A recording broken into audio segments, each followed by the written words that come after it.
Hello, the internet! It is Saturday, the 19th of February 2022, and welcome back to the channel. Today, I would like to have a heavy conversation, and it's going to be somewhat. This is going to be a sensitive conversation, let's just say. Normally my live streams are all fun and games and everybody's having a great time. I want to hit the topic of this shark attack that happened this week in Sydney, or off the waters of Little Bay.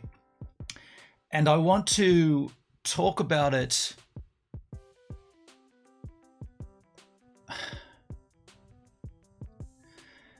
I've struggled all week trying to put this process through my mind, try to come up with an answer to the situation. So first of all, utmost respect to the gentleman Simon Nellist. I'm just looking at the report here. Simon Nellist and his family, right? The deceased. I'm not here to. I want to give the respect there, right? I'm not here to discuss whether he did the wrong thing or the right thing. It's not what we want to talk about. We want to pay our respect to the unfortunate circumstance that did play out. But I think there is a greater story, or an additional, not a greater story, that's the wrong word, an additional story to be had here. And it revolves around the videoing of the incident. There's two videos that exist. And I want to talk about how we as people, whether we should engage and watch this content, or whether we should just put up a barrier and not look at it, period. Spoiler alert, I've seen the two videos. I've seen them. In many ways, I wish I hadn't have seen them.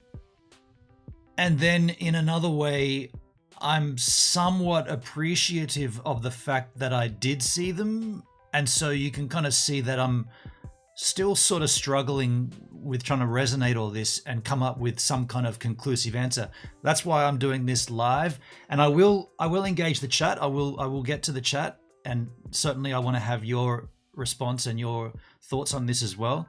But what I'm trying to get at is that I don't even have a finalized answer in my head as to whether we should watch this content or whether we should not. Now, I want to be super clear. I'm not talking about whether this stream should view the content. We're not going to play those two videos at all. That's not what I'm talking about. I'm talking about in a general sense. If you go to Twitter and you type in shark attack, you get the option to watch this content. And the question is, should we even watch it or should we not? So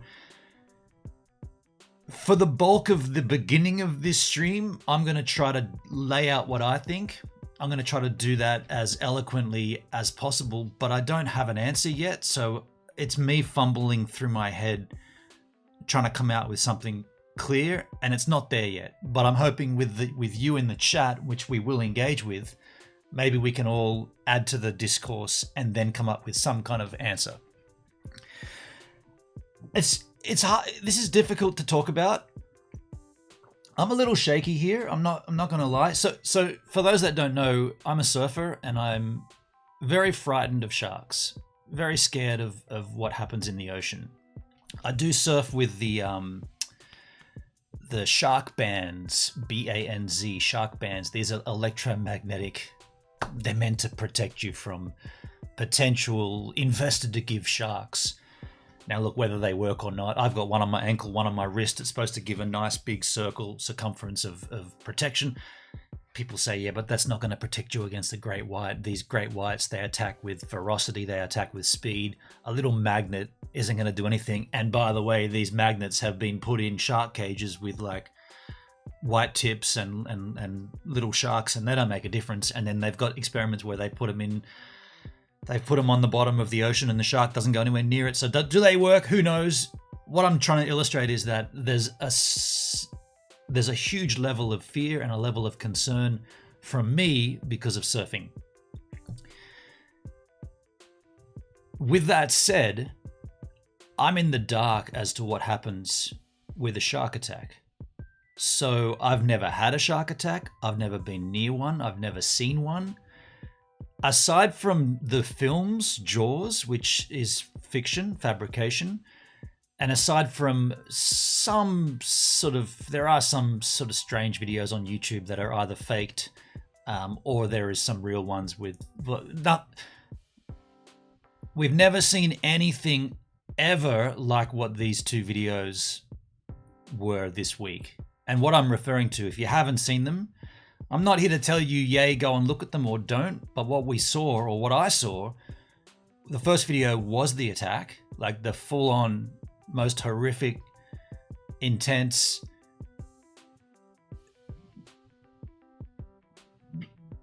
right? I'm still tripped out from it. Mind-blowing, horrific. And then the second video is even worse because you just see the torso floating, blood everywhere, and then the shark comes back. So what that did when I saw those videos was it sort of gave me a little bit of like the tiniest amount of clarity where it's like, oh, that's what happens. So Spielberg kind of got it right in the films. The films are fiction. They're glorified for Hollywood. They're made to scare you. But if you see this footage, it is that. Like, you're seeing they're almost the same thing, but it's real. And so what does that give the viewer? It kind of gives you a little bit of an education. Now, again, this is so sensitive because the education comes at the expense of this Simon Nellist and his family, and this guy's now no longer here. The other side of my mind says, well, that was going to happen regardless of somebody filming it. So the fact that it happened is gnarly enough, but the fact that somebody recorded it so that potentially we can learn from it and maybe not have it happen again. Now, I'm not suggesting I have the answers to how to make it never happen again, but there has to be a discourse revolving around watching and learning, as opposed to closing it off and never learning anything, and then this happens again. Now, you might say, but this is the first time. What is this report? I can bring this up, but this report just says this is the first time in 60 years this has happened in Australia, on the East Coast. So you might say, well, what's the point? It's horrific footage.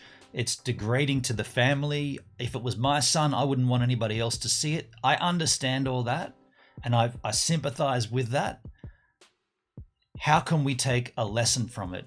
I got a couple of points I want to sort of, and I do see you in the chat. I can see everybody there. I will come back to that. I definitely will come back and address the chat. I just want to sort of get this off my head, and then you guys can help uncloud the waters, so to speak. Because they're, like I said at the beginning, I don't have a definitive answer here. I'm trying to work through it. 2 points I want to bring up though. Have you guys ever seen, like, on YouTube, or you scroll through Facebook and or Twitter or TikTok, and you get those Unilad or Lad Bible feeds, and often they're like, you know, encounters with animals, or when animals react, or animals gone wild, or whatever it is. And like, here in Australia, we don't have bears and pumas and leopards and stuff. So I've never seen this happen in the wild like these videos show. And what I'm getting at is, when you look at those kind of videos, you do see something that you've never seen before.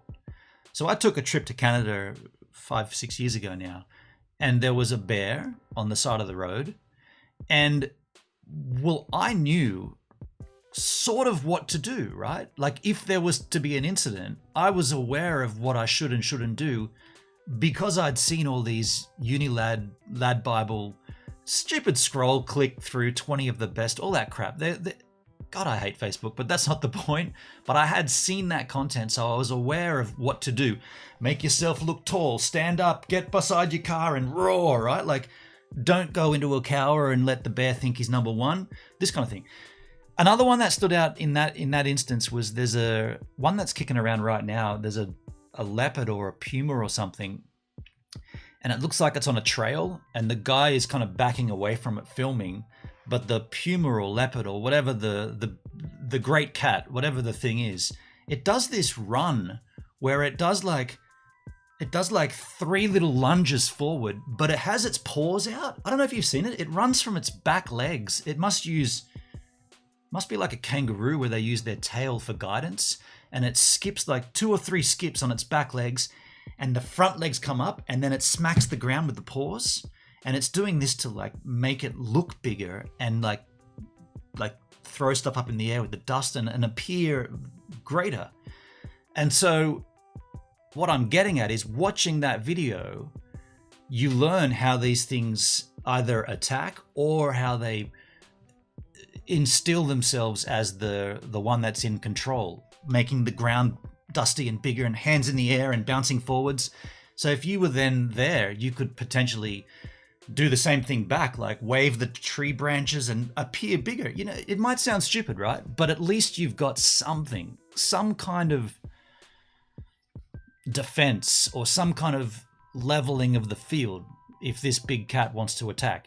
Because you've seen it, and you only got that because you saw that video, or maybe you watched a doco on a wildlife doco or a David Attenborough or something. So that's one point I want to make. Now, I might be wrong on that. Like, I'm not saying I have all the answers. I could be wrong on that, but that's one of the points I thought when I was mulling through this, what I've experienced by watching videos.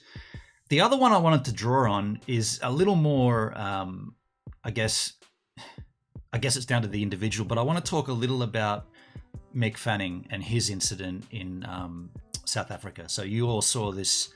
I mean, I think we can all safely say we all watched the Mick Fanning, let's call it an attack, but it wasn't an attack. It never eventuated into anything aside from, I guess, like a sighting. But what happened in that attack or that sighting, the great white was upon him before he even knew it was there.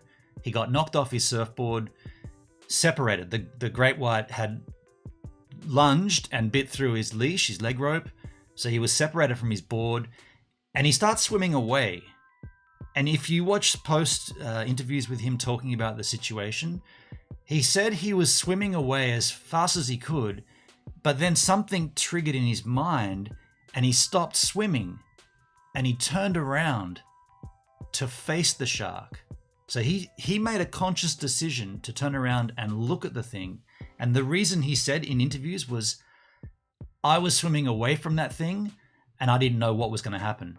So I wanted to see what was going to go down so I could make a decision. He said, I don't know if I could punch the thing but if I was swimming away with my back to it, it could do anything and I'd be none the wiser.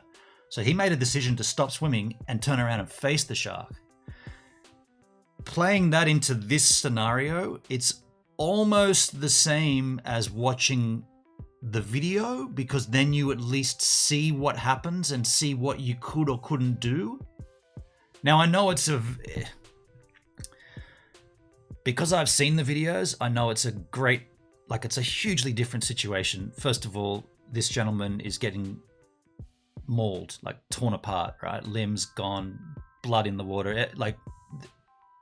Mick Fanning was completely intact and swimming away. So I understand that there's a very great difference in the severity of this attack and the incident I understand that, but the concept of turning around and facing the situation and having knowledge is the same as watching and learning, I think. Now, I might be wrong there, but that's how I feel. With that in mind, I probably wouldn't recommend. If you don't go in the water, if you don't surf or snorkel or swim, or if you go to the beach once a summer on a vacation and you go up to your knees and that's it, then you probably will never have an encounter with a shark. And on the same token, if you go surfing like I do every day, which I'll be going very, very soon, I probably don't have an encounter either. But the odds or the chances obviously increase the more activity you do in the water. So therefore, I feel like I want to know, I want to understand more. Whereas those people that spend their life landlocked or have no interest in spearfishing, scuba diving, snorkeling, deep water swimming, whatever it is, probably don't need to worry. So therefore don't watch. Maybe.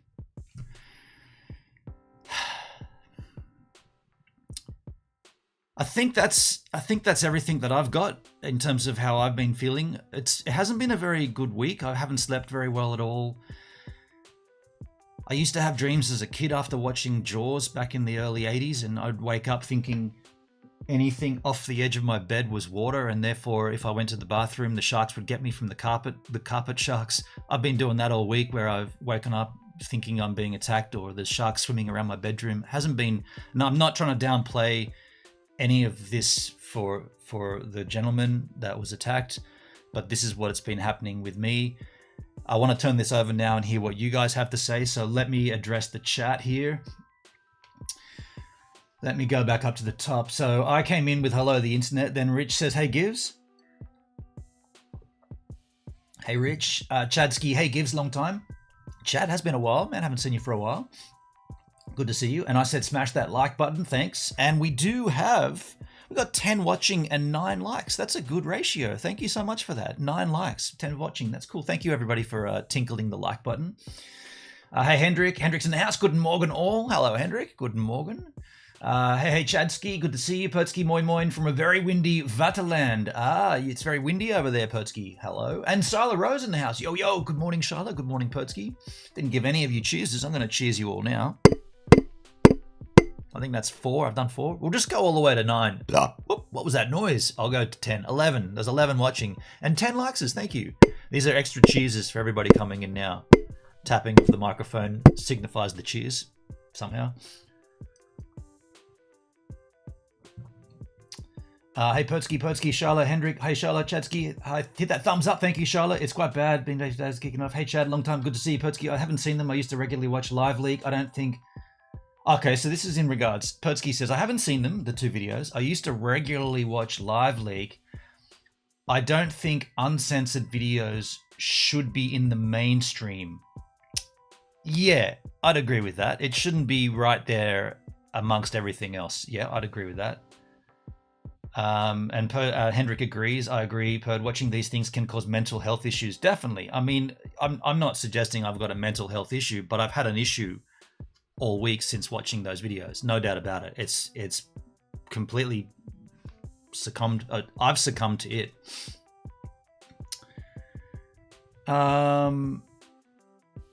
Interesting. My friend who was on my D-Live stream is called Simon Ellis Haynes. Oh, this guy's name was Simon Nellist with an N. I think that stat only applies to Sydney. What a stat.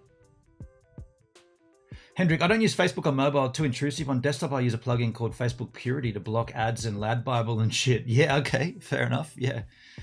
As I said last night, I never even watched the Fanning. Yeah, you never even saw. I mean, that one was difficult to not see. Like, it was all over mainstream media, that incident. Knee deep equals stingrays. Right, stingray. Yeah, okay, fair enough. Rich, as a scuba diver, it's always on my mind when I'm in the sea. The majority of my diving is in the Great Lakes where there isn't such a threat. Okay. Fair. Charlotte says, I honestly think you should not have watched it, Ben, and it will be forever in the back of your mind when you go out for a surf, and it may halt you from doing what you love. I mean, yes. I can see that. And, today arguably isn't the greatest day to test that or to break that, because it is like overcast, it's cloudy. There is wind right now from the south-southeast, and it's tending less and less. By lunchtime, the wind will be at the absolute minimum before it picks back up and starts swinging to the east, and that's onshore crap. South-southeast is onshore as well, but not as bad. So what I'm saying is I'll be going surfing at midday approx, maybe a little after 12, overcast, no way you can see the bottom of the ocean, and grey and scary, right? So this might be the best day to break that, because I agree, there is definitely going to be, something in the back of my mind, but then something that it's like it's always been there. There's always been the fear of this happening. I mean, I don't really want to go into this, but if you guys want to talk about it, we can talk about the location specifically. I wasn't planning on talking about where and how this might have happened, because I don't want to downplay what happened. But if you guys want to talk about that, like, I'm sure we can. But that's the beautiful thing about a live chat. You guys can help dictate which way we go. And Hendrik agrees with you. Yeah, okay. And the 60-year stat, that's an Australian stat. Yeah, the Australian stat is on the east coast of the country, east side. It's been 60 years since there's been a fatality from a shark attack. Been plenty of shark attacks, but not fatalities. And I'd argue they're equally as gnarly as each other. You either get your legs and arms ripped off. I mean, you could say, well, no, that's insensitive because one person's not here. Yeah. But what I'm saying is, I don't distinguish between a fatality. A shark attack is a shark attack is a shark attack. It's gnarly. What can we learn about them to help prevent them happening again? Is my take on it. John, hey, how you doing, John C? I've gone scuba diving too. Oh, there you go. It was Little Bay, was it not? Not exactly a beach. Yeah, okay, so it's not. So the gentleman was training for a deep water marathon swim. In deep water, I don't understand it. I don't understand. I've seen swimmers out here, like we're in sort of a bay, if you like. It's not quite a bay, but it's got two headlands. I guess that makes it a bay. If you draw a line from Crookies to Penguin Head, that line, as the crow flies, would take you probably about maybe 750 meters offshore. Not quite a kilometer, about 750 meters. If you drew a line from Crookies to Penguin, and then the line went across, and then the arcing of the beach, and you went from the longest point to where the line was. I've seen dudes swimming out there, freestyle swimming. That's called deep water swimming.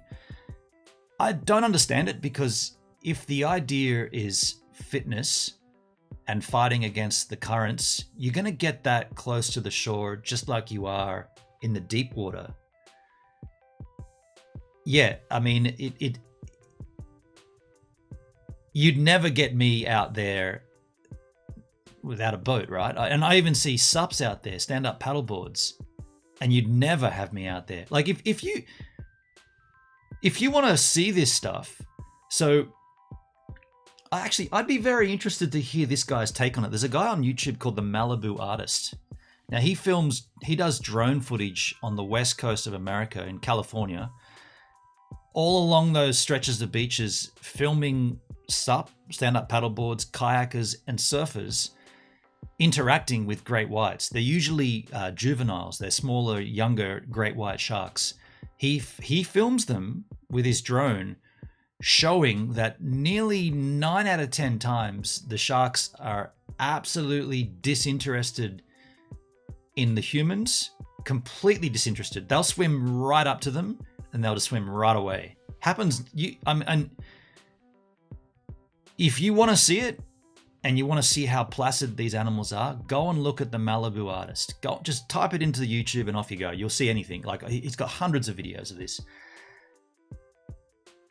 Why does a shark attack as severe as it was on Tuesday happen here in Australia?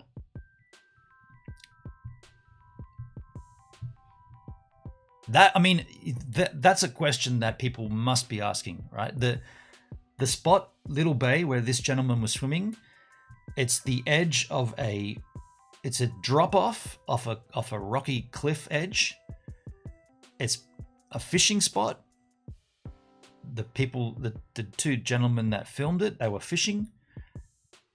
It's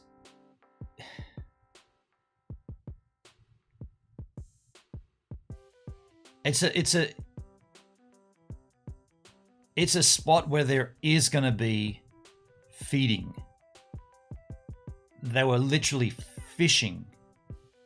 Now, fishermen are always chumming the waters, burley, throwing out dead fish and stuff. So there is activity there.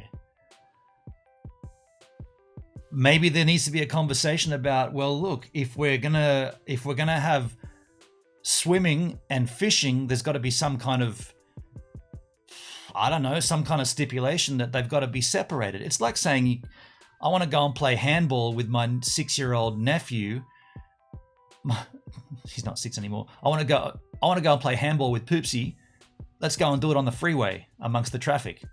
No, you go to a cul-de-sac where there's no cars, right? And you'd play handball there. That kind of thing. I mean, I'm not saying I've got that answer, but that must be a question, or at least a topic of discussion that could come out of this. Are we going to have to look at sort of making some kind of separation between deep water swimming and deep water fishing? I mean, the fishing dudes can catch some pretty wild animals right off those rocks. So the deep fish, I'm not a fisherman, but the tuna and the big game fish, they come in right there. So therefore, there are other fish that are feeding there. And the great white is the apex predator. It goes anywhere. We know this. They track them all over the coast, and from here to Hawaii and New Zealand, and they go all over the shop. So they're moving around a lot, chasing prey.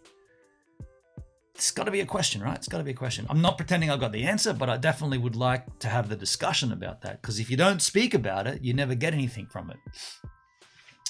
I only swam between 2 islands off Kenya. It's very different swimming what you see with your eyes. Yeah, I mean, yeah, if you can see, okay, so as a surfer, the only times when surfers are sort of at risk is in the early hours or the late hours of the day, and when you're paddling to the break. If it's a long paddle out to the break, then you're in like a gully. You're potentially in a danger zone. You can't see the bottom. You're paddling towards a reef typically, or a rock ledge or whatnot. You're not, or maybe a sandbar. It could be on a high tide. There could be a gully and then a sandbar, and you're paddling out there and you can't see the bottom. But when you get to the lineup, typically you can see the bottom. Well, in Australia, the waters are clear. You can see. If you can't see the bottom, the waves aren't going to break there. It's too deep. So typically unless it's a real big day and the tide's high and you're out on crookies and you know roughly what's underneath there. It's not far to the rocks, blah, blah, blah. But yeah, if you can't see, then for sure, there's a lot more of a fear, Yeah, for sure. You're fucked if you get a cramp, let alone see a shark. If you're swimming out that far, yeah, this is true. I agree. Fishing should not be allowed in swimming spots and vice versa. There needs to be some discussion about that, surely. G'day, Whale. How you doing, man? Hello, Whale. Whale says, hard to define what's a fishing spot and what's not, though. Yeah, this is true. Yeah. It's going to be a tough conversation, because the fishermen will be like, well, we've been fishing here for 20 odd years and, it's good. The fish come through here. It's great. Hendrik says, not really, Whale, but using bait attracts all kinds of fish, including sharks. I don't think that's what he was saying. I don't want to speak on Whale's behalf, but I think he was kind of saying, well, how are you going to just stop it all of a sudden? Like when someone says, well, this has always been a fishing spot. The swimmers, swimming.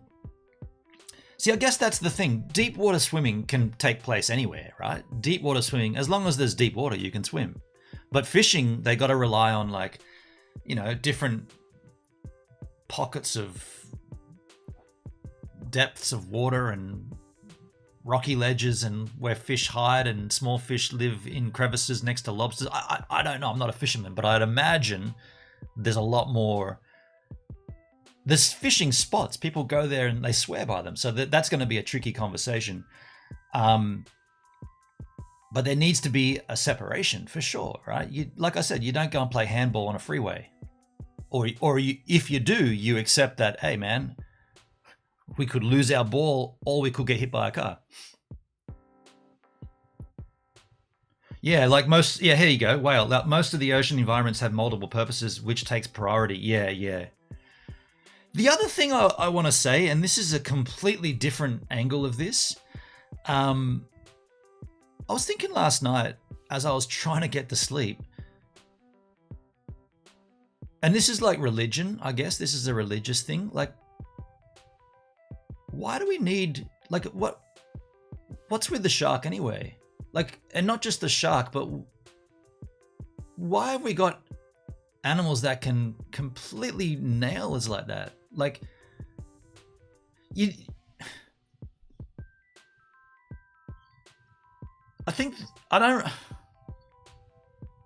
just occurred to me, like, is like, I don't know, like, the fact that a shark even exists, it's pretty frightening, right? Like, it's like, if you like, okay, I'm not trying to bring this down to a base level, but if you think like good versus evil, evil and bad would be the big gnarly sharks with the big strong teeth and they can swim fast.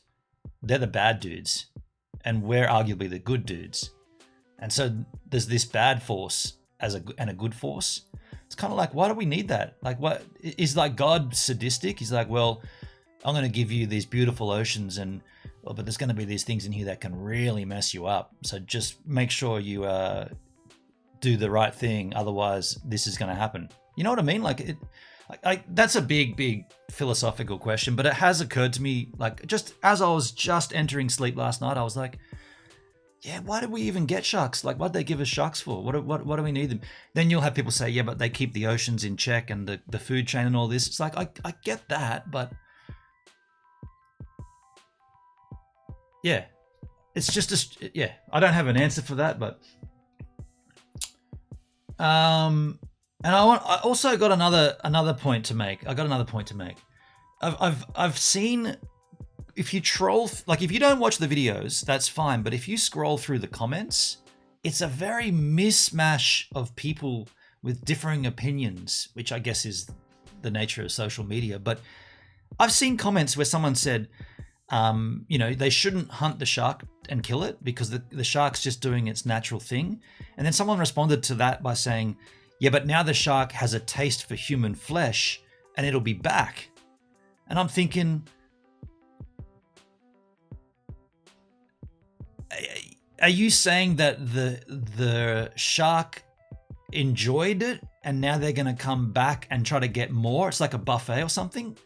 Because that sounds like Hollywood. That sounds like Jaws, the film. But then the conversation turns to sharks don't like humans. And I'm like, how would you know that, though? How would you know that a shark doesn't like a human unless you'd seen a shark eat a human and spit it back out? So at that point, the people arguing for or against the culling or the hunting of this one shark in particular, by the way, how do they know which one it was? That's another question. Those people have the strangest arguments, like, yeah, well, sharks don't like humans. It's like, have you seen a shark eat a human and then not come back and finish it? Because in that regard, if you watch that video, that shark liked that human. As harsh as that is to hear, the shark came back multiple times and finished the job. So that shark liked that human. But people will say, well, sharks don't like humans. It was a mistake. Are you speaking on behalf of the shark now? How do you know that? Unless you've been down there with them and studied them. No, you're just some random comment on a YouTube video or a Facebook feed. But people seem to know. That's why when I began this conversation, I said, I don't have the answers. I don't have the answers. I don't know if you should or you shouldn't watch that video, but I got my take on it. This is my take. Can we learn something? Instead of just all pretending we know, like, oh, I know sharks don't like humans, or I know that shark's going to come back and stalk humans because he's got a taste for it. He's going to be back. We got to kill him. You don't know anything. We don't know anything. We got to start learning. That's why it'd be very interesting to hear like a marine biologist. I think there's a conversation to be had with that. What's that really, really hot marine biologist that swims with the big great whites? I feel like that's a conversation that should be had with someone like her or someone in that field, because they're like, she's swimming next to great whites and patting them as they go past with the big selfie stick with a GoPro. And then if you put that footage and then the very next thing you put was the video from Simon Nellis getting nailed, there's a huge discussion to be had there, right? It's almost like the selfie taunting a lion behind a glass wall, right? Like the woman's in the ocean with great whites that she knows and she like has an affinity with somehow. Maybe she goes there when they've just finished feeding and they're no longer interested in feeding. I don't know. But if, like, I mean, what would the story be if instead of Simon Nellist, it was old mate, beautiful blonde marine biologist from Hawaii on an Australian shark diving learning experience that got nailed? Wouldn't the story be, well, you know, she always swims with sharks and she's always got an affinity and she knows sharks. This is a calculated risk. Would that be the story? Because that could be the same story here. An ocean swimmer training for an event understood the risk, knows the risks, and accepted the risk. Is that the conversation we should be having? I don't know. Like I said, I don't have the answers, but crikey, it raises a lot of questions. Common sense is also in play. Why go swimming when there are fishermen? I mean, you could argue, Hendrik, that he didn't know they were there. You could argue he was long distance swimming, and he came from. I don't actually know where he went, like from his distance, like where he began and where his end point was going to be, where the end of the swim was going to wind up. But he might not have known that there were fishermen there. You know, he's head down swimming, unless he looked up and had a look everywhere. Oh, there's fishermen over there. I won't go. I can kind of see your point, but.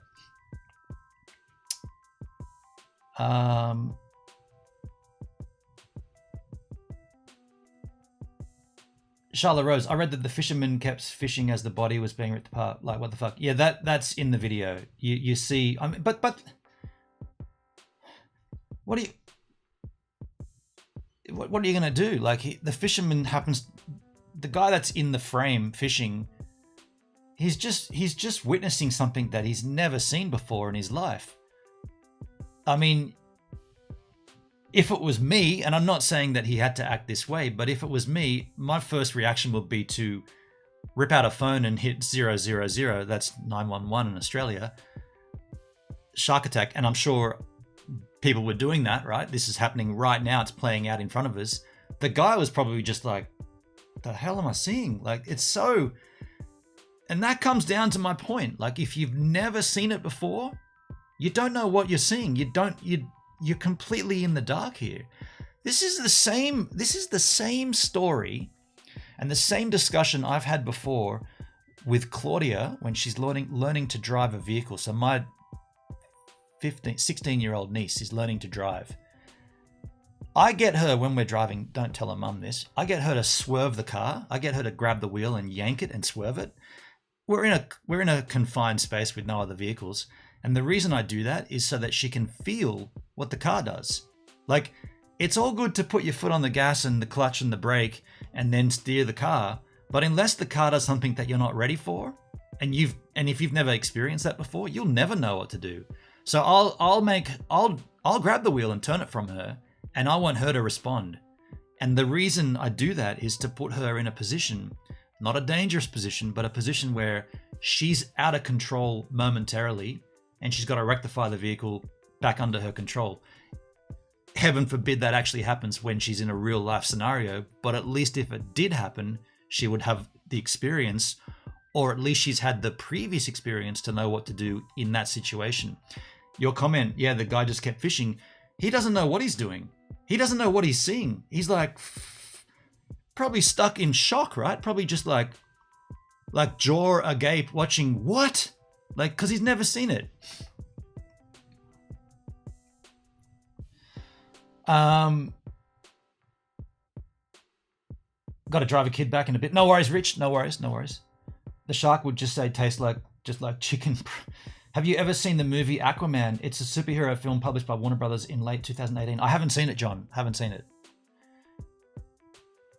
The shark took a poll on what they prefer to eat. I wonder if sharks like the taste of saltwater crocs. Pertsky, I find it hilarious that you are scared of your sister. I was scared of her before I knew she was a teacher. my older sister. I'm not really scared of my sister, but I see. No, I just meant don't tell her. Like, it's her car is what I was sort of getting at. Hey, Doug's in the house. G'day, Doug. Aero Gamer. How you doing, man? So, is okay. Let's go around the chat. Should we and I'm not saying we're going to do it here. That's not the point. Should we or should we not, as a person, view that content, those 2 videos? Is there value? Is there value in watching those 2 videos for anybody, or is there no value and they should be erased from all mankind, all history? The side question there is, holy shit, how about these news agents that have made a bucket running those videos, right? Isn't that another story? I mean, I don't really want to get into that now, but crikey, there's been monetization up the wazoo on those videos. She has an air of authority, Potsky. She does. You're frightened of my sister, yeah? Okay, I'll let her know. When she comes in on my streams and sits in, if I'm out there doing something, she's a bit too intense, I think. I'll like lighten up, like come in here and just chill. Don't have to come in here, and they're not pupils in the chat. They're viewers, they're givers. You don't have to address them like they're school students. That's what I think whenever she comes in my place. John, I highly encourage you to watch the Finding Nemo and Finding Dory. Both of these Disney Pixar films are about either Dory or Nemo finding their way back to their home in the ocean. Finding Nemo. I have seen Finding Nemo. Yeah, I've seen it. Yeah. Hendrik, I value what little is left of my mental health, so no, I am not going to watch. Okay. Yep, I get that, Hendrik. I understand that. That's a good point. I agree. I understand. Pertsky, I've watched a lot of ISIS war footage. I think it's important people can digest things instead of just getting fed what the mainstream media churns out. Okay. I don't think it should be allowed on social media. You think teachers are tough? Try lawyers, Hendrik. Your sister's a lawyer. Yeah. Oh, dude. I can argue with a teacher, but I could not argue with a lawyer. 13 watching, 18 likes. I see 12 and 17. That's a good number. Thank you for the likes, folks. That's very kind of you. I appreciate all those likes. Thank you. We're gonna mess this YouTube algorithm right up. I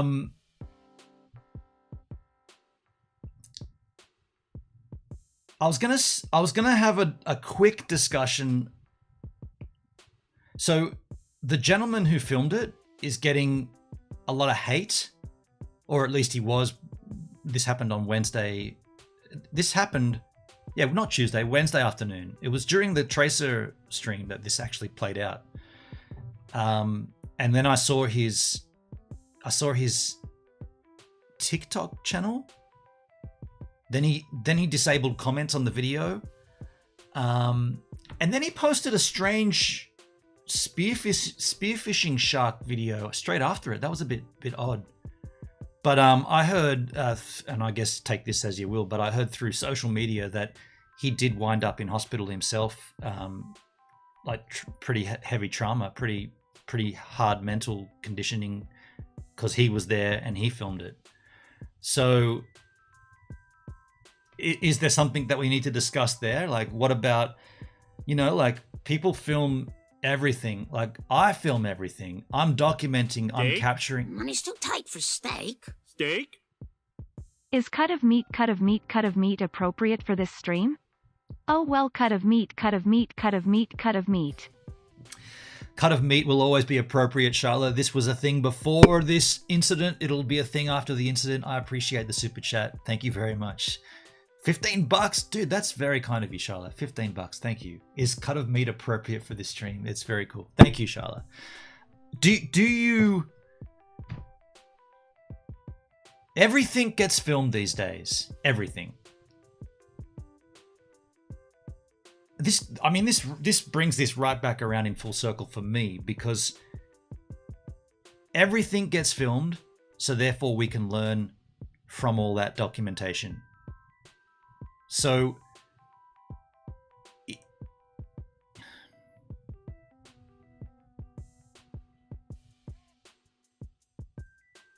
The gentleman who filmed it, I think he should have been more careful with what he did with it, because at the source point, so the source material, his phone that captured those pixels. You know what? There's a big story here, isn't there? I'm just now thinking about this logistically. This is a bigger story. He recorded it. It went on his TikTok, and then it got ripped and put everywhere. TMZ, in Daily, all those places just stole it and used it. Isn't there a story, or isn't there a conversation to be had?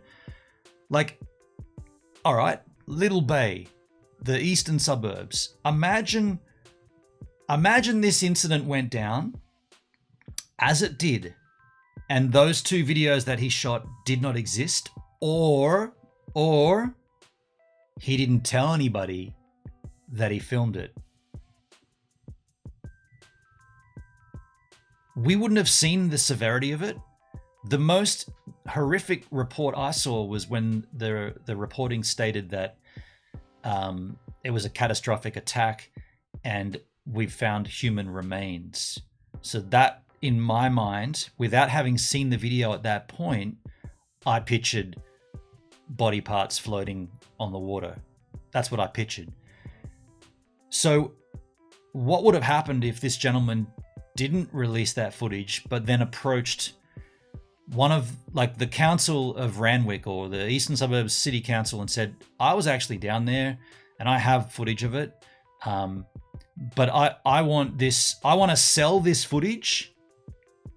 I want to license my footage, and I want all the proceeds of that license to go to the family of Simon Nellist. I think he left behind a fiance. Because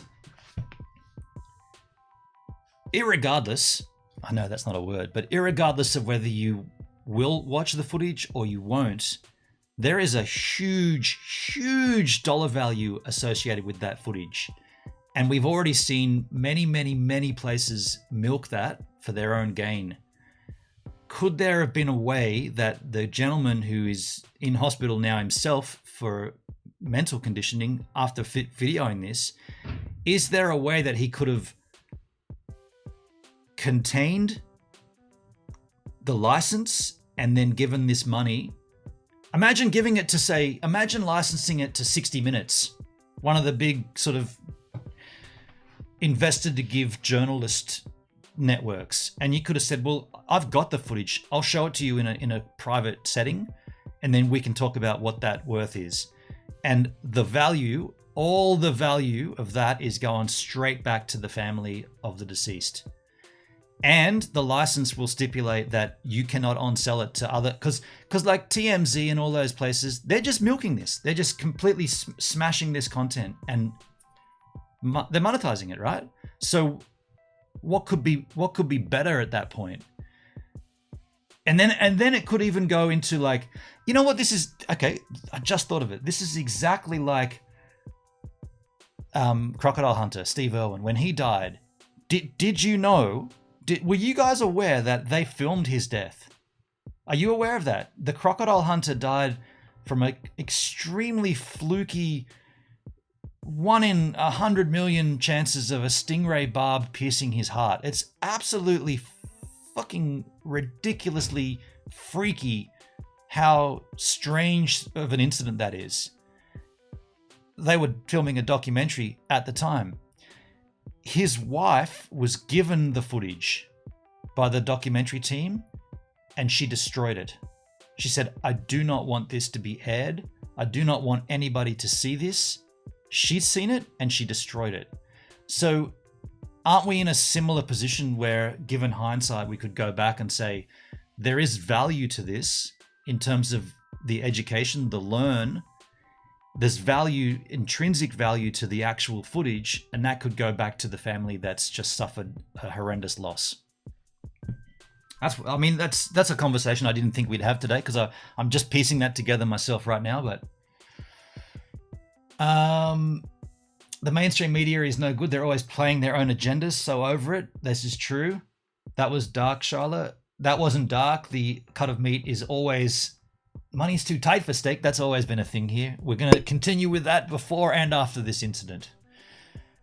Mainstream media always steals from social media. Yeah, they do. Is that a thing? Can you just steal from it? Can you just I can't even I'm not even gonna play any content from this, right? Even the edited stuff where they don't show the footage, because I'll get dinged for it. Yet they can steal the actual source material. Can you factor that? Like, just think about what I'm saying. Me as a YouTuber, if I went over here and queued in YouTube and found a news report that had this information censored, I could get dinged by the news outlet. Yet they can literally steal the footage from TikTok and just run with it. I mean, there's another story to be had there, surely. I mean, okay, on that same note, and I've had this discussion before, what's the biggest TikTok video? The one that's the most viral? It's that dude on a longboard skating to that Fleetwood Mac song, right? I can't remember the song. You know what I mean, right? There's an old dude skating down a street, kind of dancing, and he's singing that Fleetwood Mac song. Think about that. That is the most viral TikTok video in existence, and it features a Fleetwood Mac song. Yet if that same video went on YouTube, it'd get taken down for copyright. But TikTok, all good, no worries. I don't get it. I don't get why one social media is somehow void of all copyright and the other one, YouTube, it's all you ever hear about over here. Conversations based around my whole stream got dinged for... I walked into a bar and my whole stream got dinged for 8 seconds or 2 minutes of Nathaniel Ratcliffe and the Wannabes. But that dude can go on TikTok and ride a skateboard as a 60-year-old man singing a Fleetwood Mac song and go viral. And then he got a brand deal. He got brand deals, including Fleetwood Mac coming to him. What? I didn't think we'd be talking about that in this stream, but the whole thing's related, right? If you can just steal shit from TikTok and you can monetize it, why can't you do it from YouTube? Why am I so scared about getting dinged on YouTube when it's open slather at TikTok? Aero Gamer, it's 24 Celsius today. The beach is a must. My oldest son is doing his bronze medallion training. That's what's down in Western Victoria. Oh, that sounds cool.